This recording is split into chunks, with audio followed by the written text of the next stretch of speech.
So we're back here at Island Park for another site visit. Obviously a lot has changed, as you can see behind me. Last week we managed to rip off the existing roof, put the new beam in and install the whole roof and all the walls as well.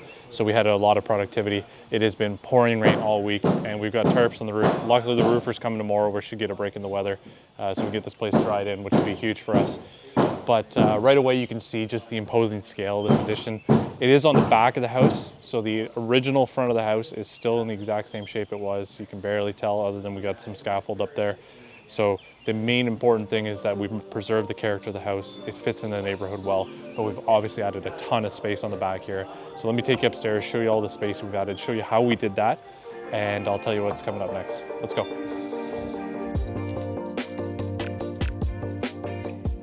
So we're back upstairs here. There is obviously a giant beam above my head.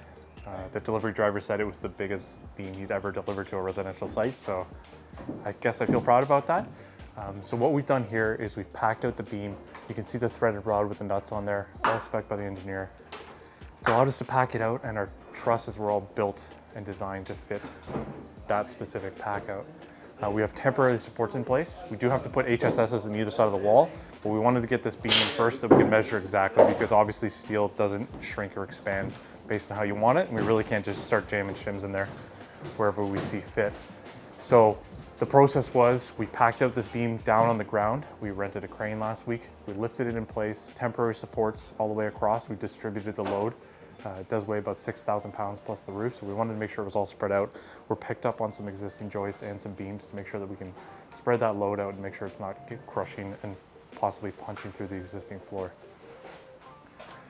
All of our trusses have been tied off of there. There is a piece that actually sits on top of the beam and allows a lot of the load-bearing weight. And above that, our deck is 3/4 OSB. The roofer's coming tomorrow. He's going to be putting a 2-ply mod bit. It's cold applied, and what that means is there's 2 layers of cold adhered roofing going on top. It's important that it's cold applied because the #1 cause of fires in residential construction is usually hot applied roofs. We had also discussed EPDM, which is a different kind of rubberized membrane. We've also discussed a TPO roof as well. So we ultimately are going with the 2-ply mod bit, and that's going on tomorrow.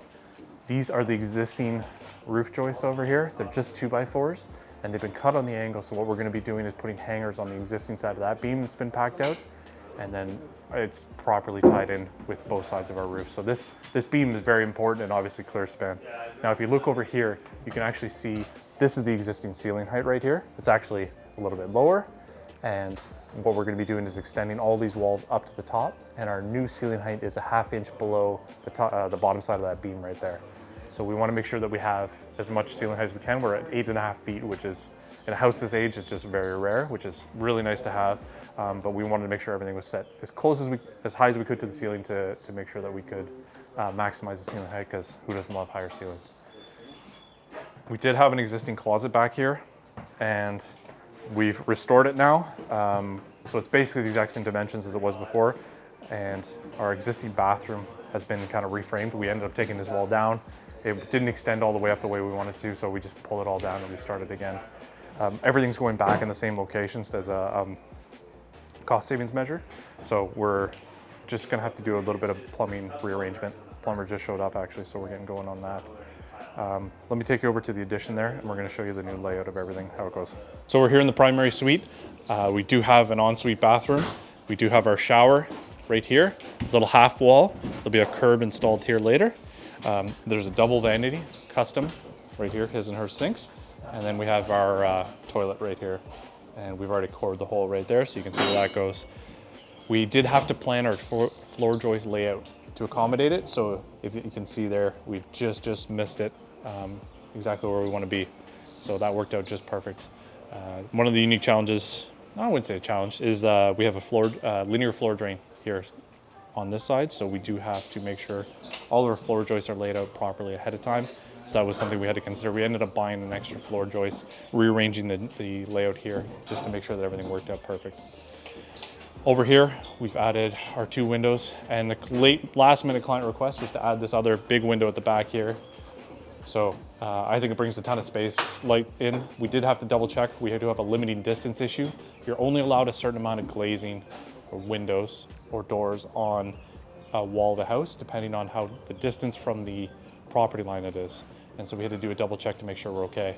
That's all been passed by, no problems there. The great thing about it is, this renovation is, this was an existing roof that came down to this pitch here, and it basically hit the ground right at the edge here.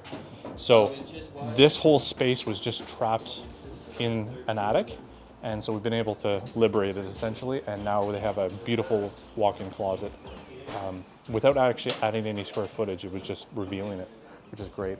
The existing bedroom is the same size as before. Nothing's really changing here. We've even left the hardwood flooring. We're going to be refinishing the hardwood flooring rather than installing new, just to maintain the character of the house. Tying all these walls going back up, and we'll be drywalling just to continue that slope up across. You'll barely be able to tell from this room that we've done a major renovation to the place. Now over here, so you can see our existing beam is there.